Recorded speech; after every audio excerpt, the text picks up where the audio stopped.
Hi, Taurus. Okay, the first two cards I'm going to choose, the awareness for the week.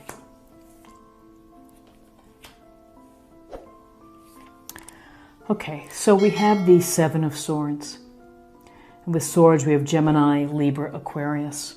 And we see this fella slipping away from the camp. He's carrying the 5 swords. He's leaving 2 behind, but he's still making off with the swords.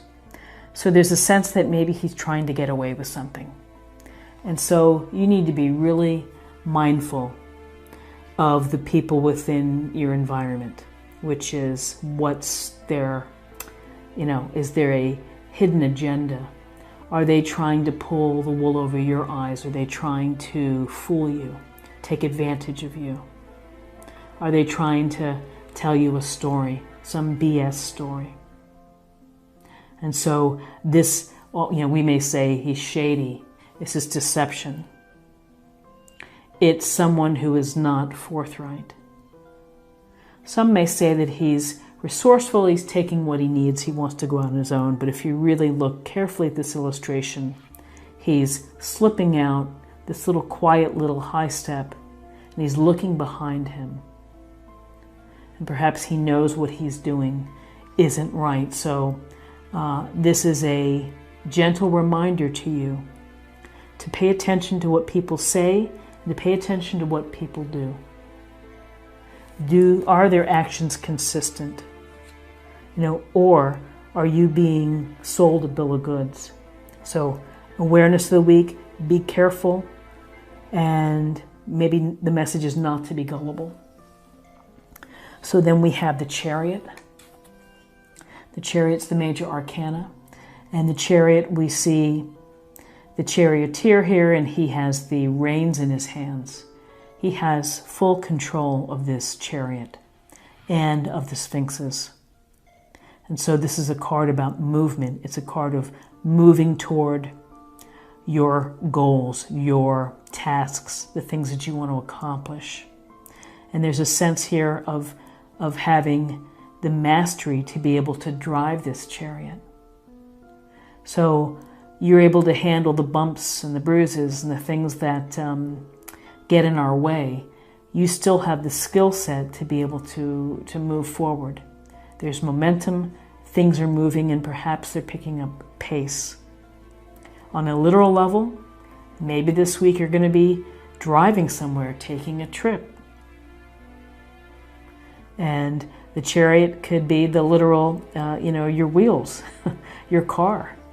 Or, if you're taking a train or something. So movement to your goals. This is a card of success, of being able to accomplish your goals and getting recognition for that. So now we're going to choose 2 cards for guidance. Okay, so we have the 3 of Pentacles. And the 3 of Pentacles is this group card. We see the artisan here talking to the other 2 folks. So it looks like they're working on this building, they're creating something, they're working together. Perhaps they're giving each other feedback, they're sharing ideas, but there's a real sense of working toward a common goal. There's also a piece here which is you're doing your best work, and you have a lot of talents, you have a lot of skills. And that can allow you in life to build something beautiful, to create something new, provided that you're able to listen, to compromise, to negotiate, and again, group work, working together to build something that is beautiful. So in terms of guidance, here we have the Hermit. And the Hermit's major arcana. And we see the old man here on top of the mountain. He's holding his lantern. And that lantern he's going to use to turn it inward, to be the spiritual seeker within, seeking his own truth, and therefore for you, seeking your own truth. So you may need time alone. You may need this week to carve out a few moments for just you, where you can tune out the kids or the other things that are distractions, and think about what's going on in your life. Think about what you've been doing in the past, where you are right now, where you hope to go. And that's enlightenment, is when you reflect on self. Then that can help, help your future decisions, because you are aware of what's going on within you. You are being mindful. You're paying attention to, the temperature within. So it's to seek your own truth. So now let's choose 2 cards for possible outcomes. So more pentacles, very interesting. We have the 6 of Pentacles. This is a card of giving and receiving. That when you're in a position to be able to give to someone, and whether that's time, whether that's money, or resources, or help, or simply a phone call to reach out, there's meaning behind that, and it's of being of service. So here's this idea that when you're in a position to be able to give, because things can change, and you may be at some other point in your life having to ask for help. So again, it's a matter of how you see this and how you see yourself within this card. Are you in a position to be able to help? You might this week have to call a friend, help them out in some way. By the same token, maybe you might need a hand or a favor. Ask, because more than likely people want to help out. So then as possible outcomes, we have an 10 of Pentacles, which is really about the family. And it's about the generations and the legacy and the comfort and the abundance of the family, of ensuring that they're secure, that they're stable, that there's a foundation that's going to last, from the old man to the couple, to the children, and to the pets. So whether this is a moment for you to touch base on your investments, or to make sure that you have your will and your estate together in a medical power of attorney, or you are simply talking with your family and thinking about sharing what you're going to be doing, what's coming down the pike for your kids, your grandkids, whatever it may be. There's also a sense here sometimes of caretaking, that we are taking care of our loved ones, and perhaps our elderly parents or grandparents. So this is a focus on family, and particularly the resources and the comfort of the family. We work hard to put food on the table and shelter for our families. So this is about focusing on your family. So what's interesting is, again, the lack of cups within this reading, and the lack of wands. So let's get a little more information. Let's take a look at an oracle card for a practice area or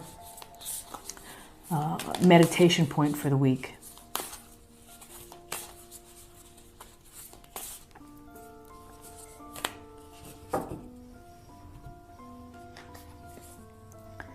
Through prayer and meditation, I create a ripple effect of peace in the world.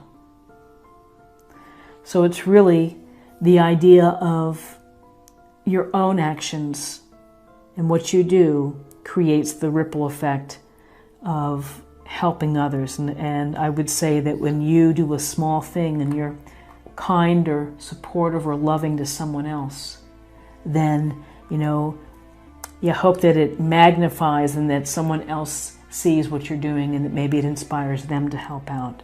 So every little bit helps to create beauty in the world and more peace. Let's get a sense of the spiritual self or emotional self.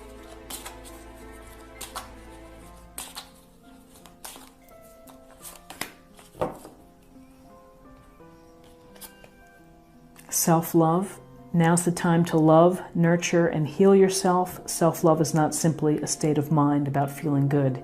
It's a state of appreciation for yourself that grows and matures from actions you take to support your body, mind, and soul. So self-love. Self-love is, it's really a sense of, again, of a deeper awareness of self. We know when we are overdoing it, if we are socializing too much, if we're not eating healthy. You know, we certainly know it at a cellular level. We may not deal it in a mental level, but if we can use this hermit to really touch base with how we're feeling, I think that we can access the self-love and, again, help that ripple effect. And finally, let's look for love. Let's see what we have for love.